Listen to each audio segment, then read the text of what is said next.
आमच्या हक्काचं आहे, आरक्षण आमच्या मराठा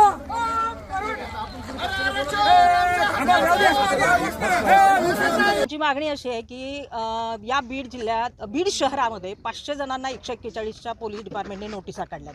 लोकशाही मार्गाने, संसदीय मार्गाने किंवा संविधानाच्या मार्गाने ज्यावेळी मराठा आरक्षणाचं आंदोलन छेडलं जातं त्यावेळी हे महायुतीचं सरकार विनाकारण आमच्या मावळ्यांना आरोपीच्या कटघऱ्यात उभा करतं। त्यामुळे मी प्रथमतः या महायुती सरकारचा निषेध करते।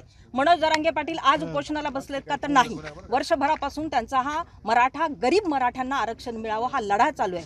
पण माझा आरोप देवेंद्रजी फडणवीस यांच्यावर आहे। एकीकडे मारल्यासारखं करायचं आणि तू रडल्यासारखं कर म्हणायचं आणि आरक्षणाचं थातुरमातुर काहीतरी द्यायचं आणि पुन्हा सुप्रीम कोर्टात गुणरत्न सदावर्तेसारख्या गुण नसलेल्या माणसाला पाठवायचं। अशा प्रकारचा जो पांडा या पुरोगामी महाराष्ट्रात देवेंद्र फडणवीस सरकारने पाडलेला आहे त्याचा निषेध मी आज करते। आणि बीड शहरातलं किंवा बीड जिल्ह्यातलं हे जे बंदचं आंदोलन आहे ते आमच्या बीड शहरातले, बीड जिल्ह्यातले मराठा मावळे यशस्वीपणे पार पाडणारेच आहेत। आत्तापर्यंत पार पाडलेलेच आहे।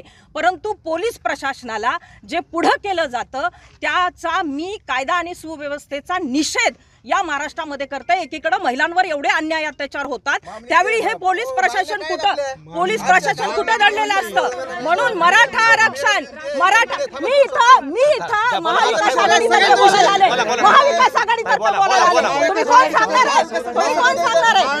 त्यामुळे जरांगे पाटलांनी जे आंदोलन केलेलं आहे, त्याला मी राष्ट्रवादी काँग्रेस पक्ष शरदचंद्रजी पवार साहेबांतर्फे समर्थनच देते। कोणी आलं ते फक्त मराठा म्हणून आलेले, आज आम्हाला मराठा म्हणून मला समर्थन द्यायचा अधिकार नाही का? मराठा म्हणून मला समर्थन द्यायचा अधिकार नाही का? मराठा म्हणून मला समर्थन द्यायचा अधिकार नाही का? मराठा म्हणून मला समर्थन द्यायचा अधिकार नाही का? मराठा म्हणून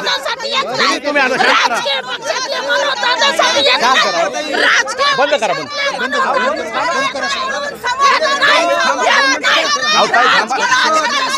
आहे बोला थोडस राजकीय पक्षाचा इथे संबंध नाही।